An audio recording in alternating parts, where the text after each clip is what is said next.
simple text-based web pages of the past.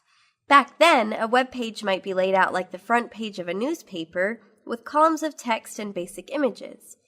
Today, users expect a rich multimedia experience, complete with flash movies, audio, and video clips. In Dreamweaver CS6 and CC, you can easily incorporate these elements into your web pages.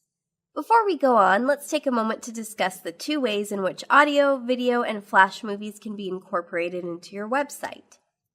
We've learned about linking earlier in this course. That's really all we're talking about here, but instead of redirecting your users to a new web page, we're redirecting them to a video, audio, or flash file. This is the easiest way to add media elements to your web pages. Users must click the links to launch the video or audio clips. Now, to embed a video or audio clip means to insert it directly into the web page. These can be set up to begin automatically without any input from the user. This is handy if you want to include something like background music or would like to control the way the media player looks on the page. Flash is quickly becoming the most common type of element added to web pages. In fact, some pages are made entirely with Flash. So let's take a look at the different type of file extensions associated with Flash. First, we have .fla. These are files that can only be edited in Adobe Flash and cannot be inserted into Dreamweaver documents. Next, we have .swf. These are .fla files that have been optimized for the internet. They can be inserted into and previewed in Dreamweaver documents. Please note, however, that .swf files cannot be edited in Adobe Flash. To make any alterations to a .swf file, you must edit the original .fla file. And lastly, we have .flv. This is a video file similar to .mov QuickTime or .wmv Windows Media Player. They are viewed with Flash Player. You can insert Flash elements into a Dreamweaver document in the same way you insert images or other objects. So first, make sure you have Design View activated, and then select an insertion point. Then click Insert, Media, SWF. Then you'll choose the SWF file that you'd like to insert and click OK. It'll ask you if you want to add a title or other attributes, but if you don't, just click OK. And the Flash movie appears in your document as a placeholder frame. In the next section, we'll tell you how you can preview the contents of the Flash frame. But first, take a look at the blue tab at the top of the placeholder box. This indicates the asset type and ID. Whenever you insert an SWF file into Dreamweaver, it automatically inserts code that checks to see if the user has the appropriate version of Flash Player installed. If the user does not, the SWF file cannot play, and the message prompting them to download the latest version is displayed. So to see this message, you click the eye icon, and by default, this is the message that is displayed. But you can customize the message. You can change the Flash icon to an icon or image of your choice, and the text can be edited just like any other text in Dreamweaver.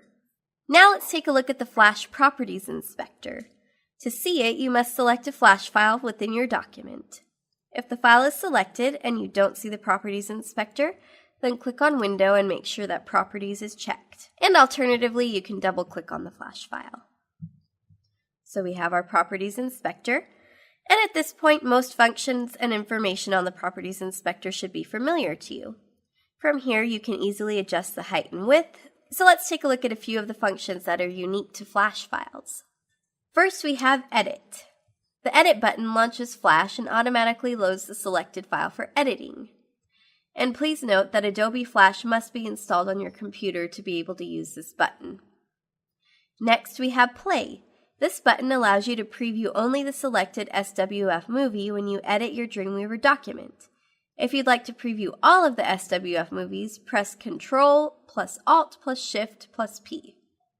So if we were to hit play, next you see the Stop button is displayed.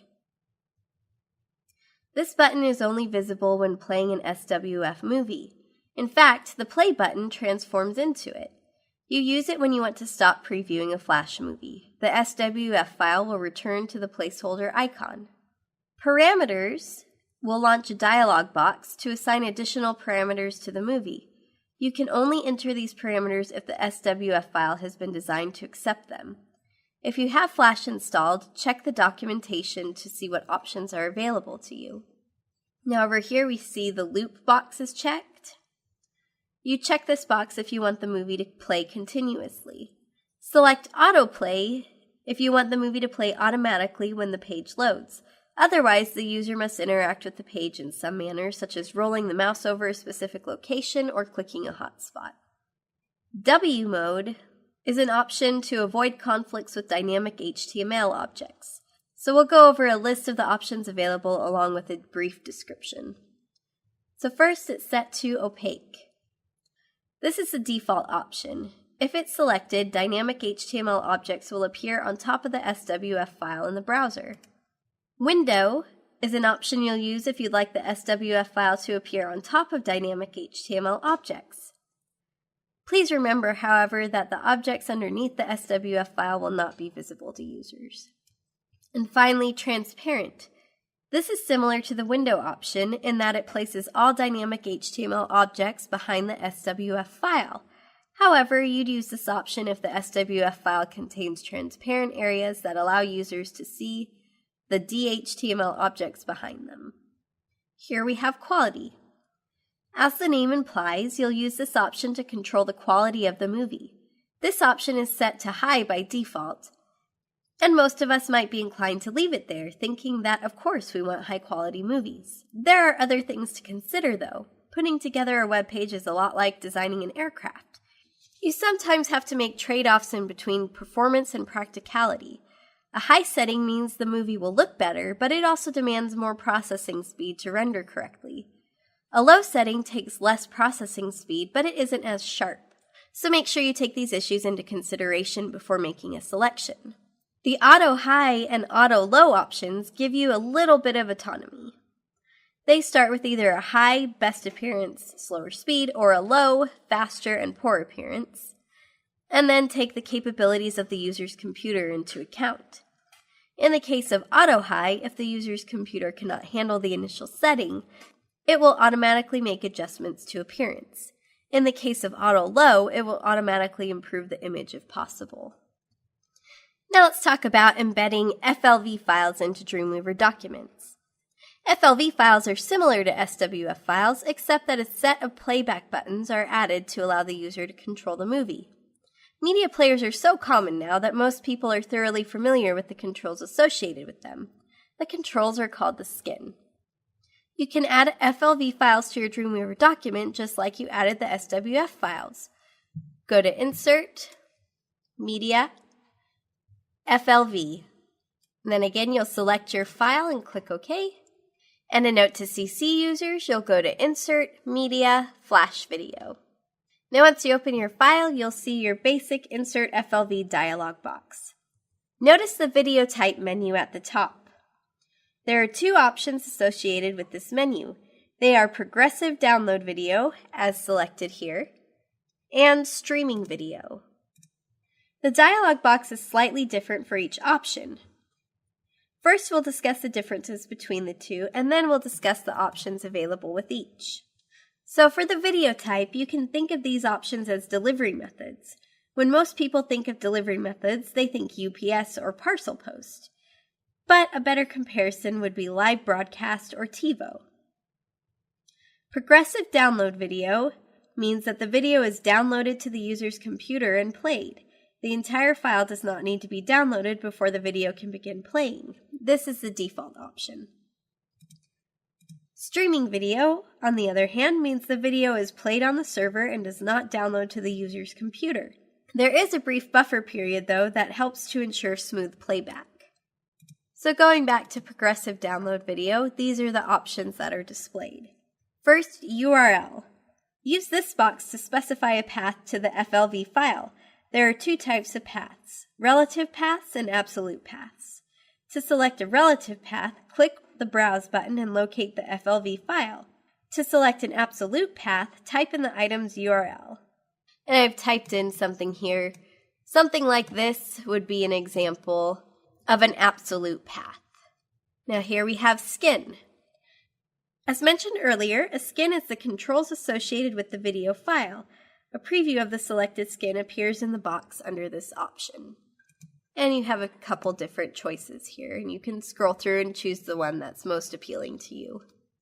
Next, we have height, width, and detect size. Use these options to set the height and width of the FLV file. You can use the detect size button to have Dreamweaver check the file and enter the height and width automatically. Autoplay is an option you'll check if you'd like the movie to begin playing automatically when the website loads. And auto rewind is an option you'd choose if you'd like the video to go back to the beginning once the video reaches the end. Now let's talk about streaming video options. As you can see, many of the options available to insert a streaming media file are the same as for progressive download video, so we won't repeat those here. Instead, we'll just talk about the different options. So let's start with server URI. Use this box to insert the server name, application name, and instance name. This is an example of what that might look like. Stream name, you'll use this box to insert the name of an FLV file. When this option is selected, only the volume control will appear on the Flash Player skin. This is because you cannot fast forward or rewind a live video. Please note, however, that if this option is selected, it disables the autoplay and auto rewind functions. Buffer time refers to the length of video that is preloaded into the web page before the video begins playing. So if you set the buffer time to 15 seconds, 15 seconds worth of video will have to load before the video will begin playing. This is important if you have a high volume of internet traffic which causes bandwidth or connectivity issues, or if the user has a slow connection speed. The default buffer time is set to 0, which means the video will begin playing as soon as the play button is pushed. And just a quick note, whenever you insert an FLV file into your document, Dreamweaver automatically generates a video player and skin file. These files are stored in the same location as your HTML file. When you upload the HTML file to your server, make sure you upload these files as well.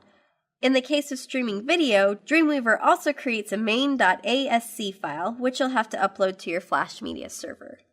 Now you can easily add Windows Media, QuickTime, and other video formats to your web pages. What's more, these files can be either linked or embedded. Embedding these files is almost identical to adding Flash files, except there isn't an actual button labeled Windows Media or QuickTime. Instead, go to Insert, Media, and Plugin. You use the Insert Plugin function because the file won't play unless the user has the appropriate plugin installed on their computer. Windows Media and QuickTime players already have a skin associated with them, so you don't have to pick one. For example, QuickTime controls typically look like this in a web browser. As you can see, the controls are basically the same as in the Flash player. One thing you should be aware of when embedding these kinds of video files is that they begin playing automatically. You can also link to a video or audio file. To link to a file, simply highlight the text, image, or graphic that you want to use as a link. Then go to Insert, Hyperlink. Now let's talk about adding audio to a page. Adding audio to your document is almost identical to adding video. You can either link to audio or embed it. Just like video files, the sound will only play if the user has the appropriate plugin installed on their computer. One thing you should be aware of before adding audio files, however, is that different browsers handle audio in different ways.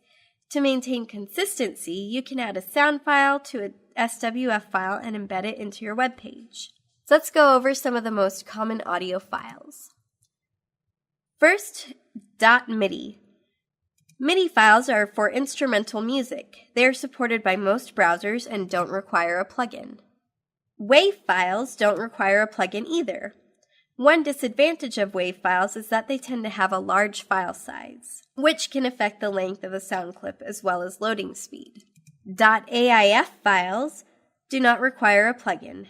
They have good sound quality, but also tend to have large file size. MP3 files require a plugin, but they have several advantages over other types of files listed here. One such advantage is that they are a compressed format, which means the file is substantially smaller. If recorded and compressed properly, the sound quality is very good. They can also be streamed. .rpm, .ram, and .ra files are all real audio file extensions. These use a higher degree of compression than MP3 files, which translates into smaller file sizes. A plugin is required to play these files. And lastly, we have .qt, .qtm, and .mov. These are all QuickTime file formats, and a plugin is required to play them. Now, storing videos on your site can take up a lot of space. Instead, you may opt to upload your videos to YouTube, Vimeo, or some other video hosting site, and then paste some HTML code into your web pages that the video hosting site provides to you. The video will then play in your web pages the same way it would if you uploaded the video to your site. To play videos that you upload to YouTube, Vimeo, or another service on your site, you'll need to follow these steps. First, you'll have to create an account with the site. For example, YouTube. If you already have an account, log into your account. Then you'll need to upload files to the site. Once you've uploaded it, you'll use the instructions provided by the site to copy the HTML code that you'll need to embed the video on your website. Next, you'll go back to your document in Dreamweaver and go to the HTML code for your page. Click where you want the video to appear and then paste the code given to you by the site. And if you're going to insert audio into your site, you might consider using SoundCloud. While YouTube is a site that will host your videos for free, SoundCloud will do the same for your audio files. However, first you must sign up for an account. Once your account is ready to go and you've uploaded